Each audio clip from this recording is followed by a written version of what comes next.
আসসালামু আলাইকুম। সেদিন যে বড় ভাইয়ের সোহাগকে গাছটি কেটে দিয়েছিলাম, সেই গাছটি আজকে রস নামানোর দিন ৩ থেকে ৪ দিন হয়ে গেছে। তা আজকে রস নামাবো। এই ফাঁকে ২ টি বিচ্ছি বারবার জিজ্ঞেস করছিল আমাকে যে, "এখানে কি করবেন, এখানে কি করবেন?" আসলে এর ফাঁকে আমি গাছটা কেটেছি কিন্তু সেটা দেখানো যাবে না। কারণ বটি দিয়ে কাটানো হয়েছে। এই রসটা কিন্তু পড়ছে টুপটুপ করে আপনারা দেখতে পাচ্ছেন। আসলে গাছটা অনেক ছোট ছিল, একেবারে চারা গাছ। তার জন্য ভয় করছিল এবং কি যেই ভয়টা করেছিলাম সেটাই ঠিক হয়েছে।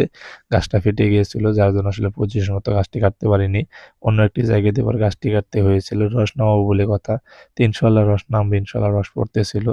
অবশ্যই রস পাবো যেরকম হোক। তাই আমরা একটা বোতল বেঁধে দিয়েছিলাম একটা পাইপ দিয়ে। আসলে রস পড়তেছিল এখনই মাশাআল্লাহ পড়বে হয়তোবা ২ লিটার রস পড়তে পারে এরকম একটা আশাবাদী। কারণ গাছটি ফেটে গিয়েছে, পজিশন মতো কাটতে পারিনি। আপনারা দেখতে পাচ্ছেন এখানে তো অনেক ভ্রমরে চলে এসেছিল মৌমাছি। আরেকটি কথা এখানে যে আমি এগুলো দিয়ে দিচ্ছি কারণ এখান থেকে রস চুরি হয়ে যাওয়ার একটা সম্ভাবনা রয়েছে। তার জন্য আসলে এগুলো কাঁটাগুলো আমরা দিয়ে দিচ্ছি। যাতে চুরি না হয়। কারণ আমার কাছ থেকে যারা রস চায় সকলকে আমি দিই। আমি কখনো রস বিক্রি করি